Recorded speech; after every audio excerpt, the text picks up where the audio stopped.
मी ज्या कामासाठी जयसिंगपूरला गेले होते तर ते काम काय अजून झालंच नव्हतं. मी गेले होते एकाच दिवसासाठी. आज काम झालं की उद्या लगेच परत यायचं. पण तसं काय अजिबात झालं नाही. पण तसं झालं नाही म्हणून मला अजिबात वाईट वाटत नव्हतं, कारण जे काही होतं ते चांगल्यासाठीच होतं. आज अचानक आमचा प्लॅन ज्योतिबाला जाण्याचा ठरला होता. बघू तरी देवाच्या मनात काय आहे. जे होतं ते चांगल्यासाठीच.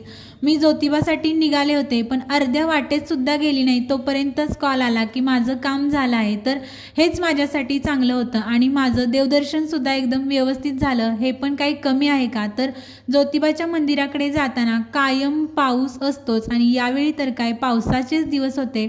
तसंच पावसात गाडीत होतं, त्यामुळे पावसाचा आनंद काही घेता आला नाही. पण गाडीतूनच एकदम थंड हवा छान वाटत होती आणि ज्योतिबाचं मंदिर डोंगरावर असल्यामुळं तर खूपच छान वाटतं. आणि हे ज्योतिबाचं दर्शन घेतलं. कोणाकोणाचं कुलदैवत हे ज्योतिबाचं मंदिर आहे ते सर्वांनी कमेंट करायला अजिबात विसरू नका.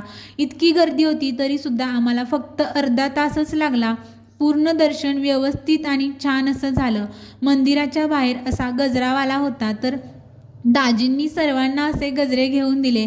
मला पहिल्यांदा कोणीतरी असा गजरा घेऊन दिला असेल, कारण मी दरवेळी माझ्या मम्मीला गजरा आवडतो म्हणून तिला नेहमी मी जिथं गजरावाला दिसेल तिथून तिला गजरा घेऊन देतेच. पण पहिल्यांदा मला कोणीतरी गजरा दिला असेल तर तो गजरा मी एकदम आनंदानं केसात माळला, कारण मलासुद्धा गजरा लावायला खूप आवडतो. पण देणारा हौशी असेल तर तो लावायला आणखीनच मजा येते. त्यानंतर आम्ही गेलो यमाईच्या मंदिरामध्ये. तर तिथं हे पीठ वाहिलं जातं, तर ते पीठ घेतलं आणि त्या दुर्ड्यांमध्ये वाहिलं आणि तिथंसुद्धा दर्शन एकदम छान आणि व्यवस्थित झालं.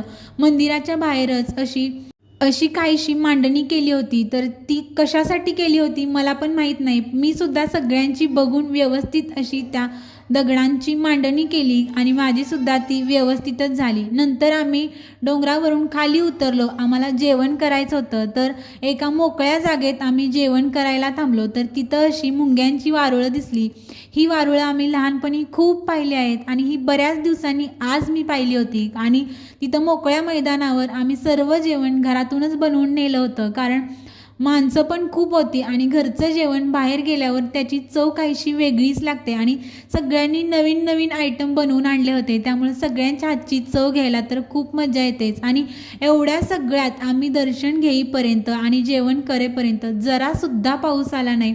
हे मात्र एकदम व्यवस्थित झालं आणि आम्ही जेवण करून उठलो तोवरच पावसाला सुरुवात झाली आणि आम्ही घरी आलो.